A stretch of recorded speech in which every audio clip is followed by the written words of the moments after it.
My flowers have been so neglected the last couple of days. You know, one of the things that I love about petunias is they're kind of like therapy. Like, I get up every morning, usually first thing in the morning. It's kind of mid-morning now, but I get up every morning and have my coffee, and I pluck off all the little dead blooms here, throw them over the deck. But I don't know, it's just kind of one of those things I do while I'm, you know, mulling over my thoughts for the day, gratitude, attitude, whatever I happen to have. And anyway, so kind of multitasking here, but I wanted to talk today, you know, on the topic of relationships, bitter versus better. And I imagine, you know, that you would expect me to be bitter, given my life experience with relationships. And while you don't know all of my life experience about relationships, you know a little bit, and you probably have enough personal experience yourself, you know, with the term, or, you know, what it feels like to feel bitter, you know, over things or what have you. Anyway, you know, it's interesting because we're kind of brought up with these fairy tales, you know, like, you know, the princess is going to find Prince Charming and he's going to whisk her away and they'll live happily ever after, you know, or that there's one right person out there for you, that kind of thing. And I always joked about fairy tales. I'm like, you know why they always end with the end right after they meet the guy? Because it ends. Anyway, that's bitter for you. But anyway, you know, you get into the whole soulmate conversation, and it's really, I kind of bought into that, of course, you know, especially as a young girl. I just kind of wanted to grow up and get married and have babies like most girls do. And anyway, I think that's common, you know, that you think there's a right person out there for you, that there's a soulmate, that for every person there's the perfect match, blah, blah, blah. But that really gets into fate versus free will. And boy, that's a big topic, and I will not go into that in this video because we could be here all day. I really love that topic. But it really does go kind of into that. And I'll tell you, you know, chemistry is an interesting thing. You know, you have chemistry with someone or you don't. You can't make it happen. You can't fake it. I guess you could fake it for a little while. But really, you either have it or you don't, right? And chemistry is a beautiful thing. It's a powerful thing. It's very overwhelming. It'll make you, you know, do and say and feel things that are, you know, not something that maybe you would normally do. So I kind of, you know, grew up with that misconception, I'm going to call it, about the whole, you know, soulmates or one match or perfect person out there for you, blah, blah, blah. And so when I met my husband, I was 20.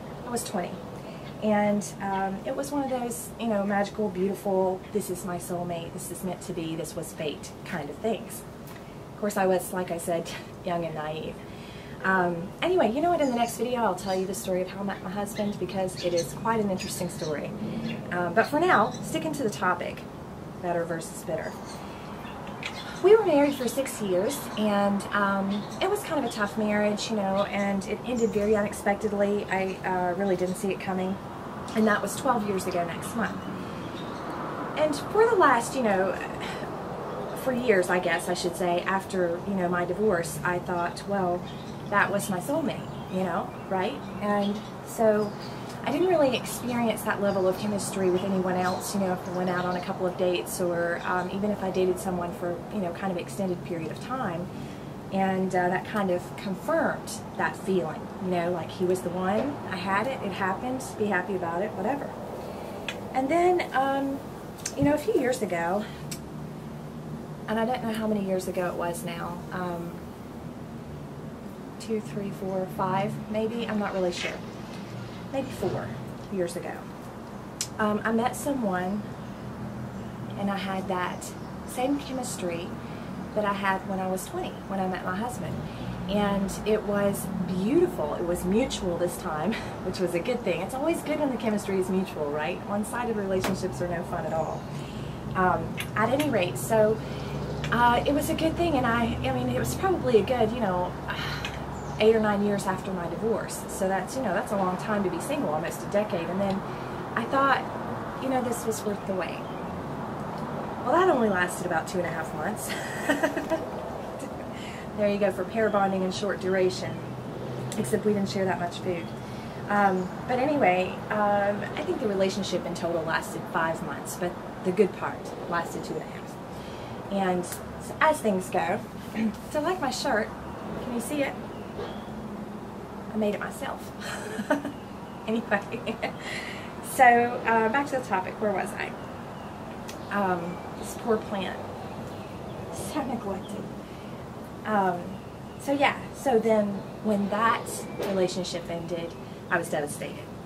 And it was less about the actual relationship at that point, and it was more about my thoughts on, you know, chemistry. Is it real? Is it just some chemical reaction between two types of chemically made people? Or is love, you know, a real thing? It's, you know, you want to talk about a mystery. If you love a good mystery, look into love. But it really had me questioning a lot of things, you know. And I said to myself, okay, I've been fooled now by chemistry twice. It's obviously a crock. And come here, baby. Come here and get some head pads. Come here. Yeah. Oh, dog love is the best, let me tell you. Now that's not to be questioned. Unlike, you know, human love and chemistry and dating and all that. Dog love is perfect. So, where was I? So it really went downhill when that relationship ended, because it was just kind of one of those, you know, monumental things. And I just had always held out for that, you know, real love, perfect love, and never settled for less than that. You know, I didn't settle down and marry in the last 12 years since I've been divorced, because I really felt like it's all or nothing. And really, I have a great life, so it's not like I'm lacking much, right? And my poor petunias are not agreeing. They're like, we're lacking here. You haven't played with us in days. Anyway, so I get back to the point. I went through kind of a rough depression patch after that relationship ended, really rough. And it's funny because it didn't hit me immediately. I was kind of tough-skinned about it at first. I held my own. I did pretty good. Had a little phase of, you know, downtime, we'll say. But it really hit me hard a year later, which was tough, really tough. That was a couple of years ago.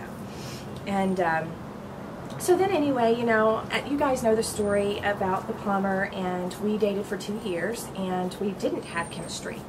We didn't have anything in common. We didn't have that, you know, that compatibility or that ooh, mushy, mushy, goo-goo love or anything like that. And I thought to myself, after my previous 2 experiences, that's probably a good thing. But it wasn't. It wasn't good for either of us, and we both knew that. We both accepted that and recognized that. You know, 2 great people doesn't necessarily make a great relationship. So, at any rate, and then this year, I fell in love. And it really did happen in 16 minutes, by the way. And it really, you know, it kind of shook my whole foundation, where I had toughened up and decided, you know, this chemistry stuff is for the birds anyway. And but I was wide open to it. You know, you would think at this point that I would be kind of bitter and harsh and difficult to date, but really I'm not. You know, when it happens, I totally accept it. I'm kind of just kind of open to whatever the day brings kind of person. And so it was one of those beautiful loves. And, you know, the first one when I was 20 was my first real experience with it, and it was heartbreaking, you know, because it wasn't mutual. The second one, which happened several years ago, was mutual for a very short time, and was devastating because, you know, I was an adult and I was more mature, and it was, you know, a different kind of relationship. And so you would think that this one would be even harder on me, you know, like strike 3, you're out kind of thing. But I feel particularly hopeful, like even more so than usual, because where I used to really buy into that whole, you know, there's, you know, the soulmate or one good match, or, you know, the princess is there and the Prince Charming that's specifically meant for her will come sweep her away. You know, like in my case, it would be more like the Shrek movie than Cinderella, but that's okay.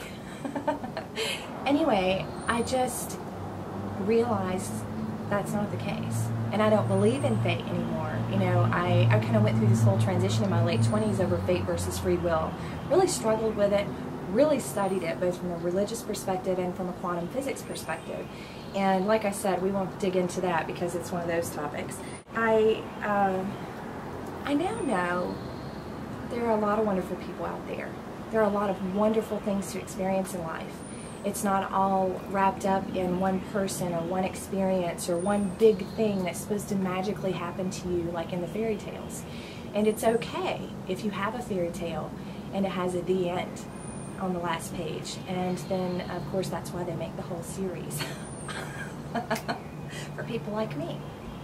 So, you know, you can go through the whole gamut, you know, with the wicked stepmother and the ogre of a boyfriend and, you know, yada, yada, yada. So it's good. It's really good. So I have a really good, fresh perspective on things. I think it's kind of important, you know, to be objective and to, you know, really just take away all the teaching and take away all of the, you know, thought patterns you might have been taught or assumptions you might have made, you know, growing up watching TV or watching chick flicks or whatever, and look at life objectively and say, you know, there's beauty in a lot of people. There's not just one right person. And now if you found a wonderful soulmate and if you know, met and married them at a young age or you've been married for a long time, I think that's a great thing, and you probably know that you're very fortunate because a lot of people, you know, don't necessarily have a great love. They might have a good marriage, but don't necessarily have that great love. And then, you know, there are other people that never find it. I do actually personally know people who've never experienced chemistry with another person, and I think that's incredibly sad. But at any rate, I feel hopeful now, whereas, you know, a few years ago after my second experience, which was my first and only, you know, mutual experience up to that point, that left me feeling as if, you know, that it was all a dream and that it was just, you know, kind of like Hollywood love and it wasn't meant for us real folks kind of thing. But I was wrong. I was wrong. You can experience that love, you know, with more than one person.